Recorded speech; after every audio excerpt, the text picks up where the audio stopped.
करना खुद को, किस परिवेश में क्या पोशाक पहनना चाहिए, कैसे आचरण करना चाहिए, किसके साथ कैसे कथा बोलना चाहिए, कैसे व्यवहार करना चाहिए, समुदाय ये अभिव्यक्तिगत प्रकाश को आप लोग जानिए और इस अभिव्यक्तिगत प्रकाश को जान के आप लोग इसको जिंदगी में उतार के चलाने की कोशिश कीजिए। ये सबसे बड़ी बात है। कन्या को इसलिए ये ज्ञान दिया जाता है ताकि उसका भविष्य में खुद के हाथ में एक परिवार का दायित्व रहेगा, इसलिए ये सीखना जरूरी है। और बेटाओं को बोलिए, तुम्हारा परिचय तुम्हारा वंश से नहीं, पिता से नहीं, चेहरा से नहीं, तुम्हारा परिचय होता है तुम्हारे कर्म से।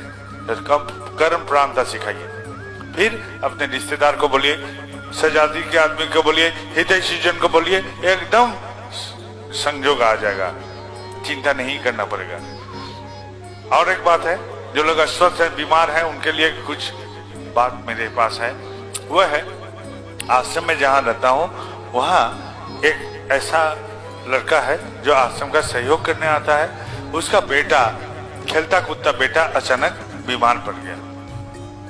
बीमारी ऐसा हो गया कि उसको बिस्तर पर लेटे रहना पड़ता है। बहुत इलाज करवाया, बहुत किया, लेकिन कोई सुधार नहीं हुआ।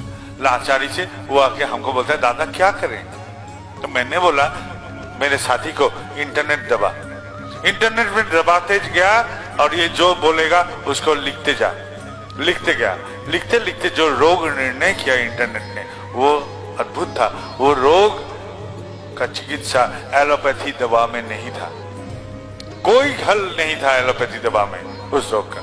मैंने भुवनेश्वर में आयुर्वेदिक शिक्षक हैं, उनको खबर भेजा। उनको खबर भेजने के बाद उन्होंने एक दवा लिख के भेजा। वो दवा भेजने के बाद हम लोग ने वहां उस दवा उस लड़के के हाथ में दिया, उसका बेटा को देने के लिए, और बेटा स्वस्थ हो गया, सुस्त हो गया। तो यही मेरा बात है, यही मेरा कथा है, यही मेरा उपाय है। तो ये चीज हमको पहले जानकारी लेना चाहिए, मेरा हुआ क्या है। मेरा जो हुआ है उस अनुसार हम लोग चिकित्सा कराएंगे, उस अनुसार हम लोग कुछ अपना सोच विचार करेंगे, फिर अपने डॉक्टर के पास जाइए। ये इंटरनेट खोलना बुजुर्ग के काम का बस में नहीं है। जो बच्चे हैं उन लोग के साथ में उन लोग का सहयोग लेके आप लोग कीजिए। वो लोग खूब जानते हैं, मोबाइल से हो या कहीं से भी इंटरनेट खोलने, उन लोग का सहयोग लीजिए। फिर क्या कीजिएगा, चिकित्सक का संधान कीजिए। वो लोग जो चिकित्सा बोलते हैं उसको पालन कीजिए और आनंद में रहने का कोशिश कीजिएगा। आनंद में नहीं रहने से किसी का रोग हल नहीं होगा। कोई भी चिकित्सा कराइए वो हल नहीं होगा। आनंद में रहना जरूरी है। जो भी हुआ है मैं आनंद में हूँ, ये आनंद होना जरूरी है। क्यों? क्योंकि जिंदगी है तेज बहाव नदी जैसा।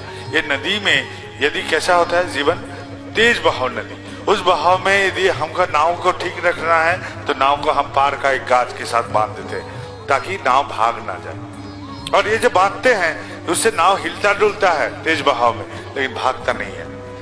और वो बंधन जो है वही है मेरा दीक्षा। क्यों दीक्षा लें?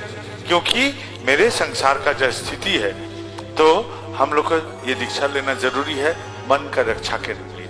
जीव से मेरा फर्क किसमें होता है? जीव से मेरा फर्क होता है मन से।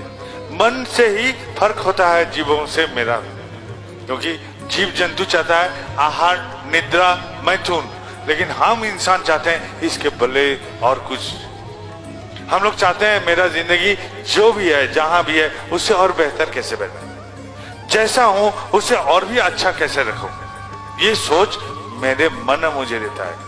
अंग्रेजी में एक प्रबाद है, एक कथा है, God created man of his own image, यानी कि ईश्वर ने हमको उनके प्रतिबिंबित रूप देके भेजे हैं। तो ये मन है उसका सबसे बड़ा अहम हिस्सा। इस मन लेके हम दीक्षा लेके चलते हैं। और घर में हम लोग का जो संसार का चित्र है, यदि माँ बाप, पति पत्नी, बेटा बेटी, किसी का कुछ हो जाता है तो हम लोग बहुत परेशान हो जाता है, बहुत कष्ट होता है, बहुत लगता है, दुखता है। शरीर में नहीं, मन में। पति का देहांत हो गया तो पत्नी का मन की अवस्था कैसा होगा, जो अगले निवाला वो खा सकेगा। यदि पत्नी का देहांत हो गया तो पति कैसे अगले निवाला खाएगा, इसका मन को कैसे आगे बढ़ाएगा, इस मन का रक्षा करने के लिए एक गुरु चाहिए। ये गुरुकरण इसलिए हम लोग करते हैं, खुद का रक्षा करने के लिए, बचाव करने के लिए।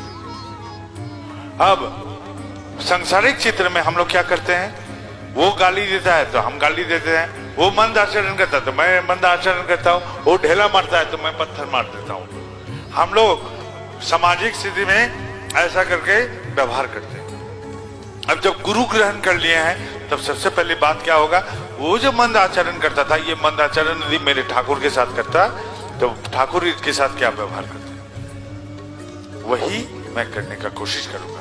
अब से इसको मंद आचरण लौटाऊंगा नहीं। वो गाली दिया, वो गाली यदि ठाकुर को देता तो ठाकुर क्या व्यवहार उनको देते, वही व्यवहार मैंने इनको दूंगा। वो पत्थर मारा था, मैं भी पत्थर मार दिया उसको, अभी पत्थर के बदले पत्थर या ढेरा नहीं मारूंगा, बल्कि ये पत्थर यदि ठाकुर जी को मारता तो ठाकुर जी जो व्यवहार इनको लौटाते वही व्यवहार मैं करूंगा। बुद्धि से ये व्यवहार मैंने करना शुरू कर दिया। ये व्यवहार जब करते रहेंगे तो क्या होगा, इस व्यवहार का करने से मेरे भीतर ठाकुरत्व जगेगा।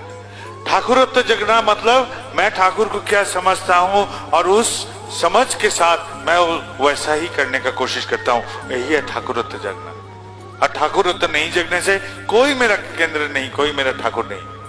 ये जगना जरूरी है, ये रहना जरूरी है, यही है ठाकुरत्व जगना।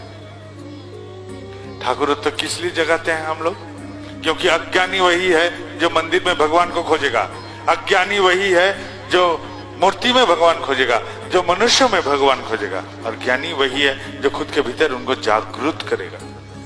मंथन करने से जैसे ननी का उत्थान होता है, ननी जब पाते हैं हम लोग, मक्खन मिलता है मंथन करने से, तो वैसा ही हम मंथन करेंगे खुद को, और इस मंथन से गुरु का एक एक बात, एक एक चीज चरित्रगत करने की कोशिश करते रहता हूं। ये जो चरित्रगत करते रहता हूं, पहले बुद्धि से, फिर एक दिन वो संस्कार में बदल जाता है। संस्कार क्या है, बुद्धि भी क्या है, बुद्धि है जो हमको हाँ ना के समझ में लेके सही दिशा देता है, वही है बुद्धि। और संस्कार क्या है, संस्कार सीधा ढंग से बोले, हम पैखाना में जो जाते हैं सोच करके लौटते हैं, भूलते नहीं है, सोच करना भूल नहीं जाते हैं, वो संस्कार में बदल गया। यही है, सीधा बात से बोलिए तो संस्कार यही है, जिसको सोचना नहीं पड़ता, जो ऑटोमेटिक होगा, सतह होगा, वही है संस्कार। सीधे ढंग से बोले तो यही संस्कार है। तो संस्कारगत हो जाते हैं जब ठाकुर, चरित्रगत हो जाते हैं जब ठाकुर, तो आदमी बोलेगा ये ठाकुर का आदमी है, ये ठाकुर जी का प्रकाश होता है, इससे इसका चलन कथन सब ठाकुर जी का प्रकाश करता है, तो वही है सार्थक मेरा चलन का।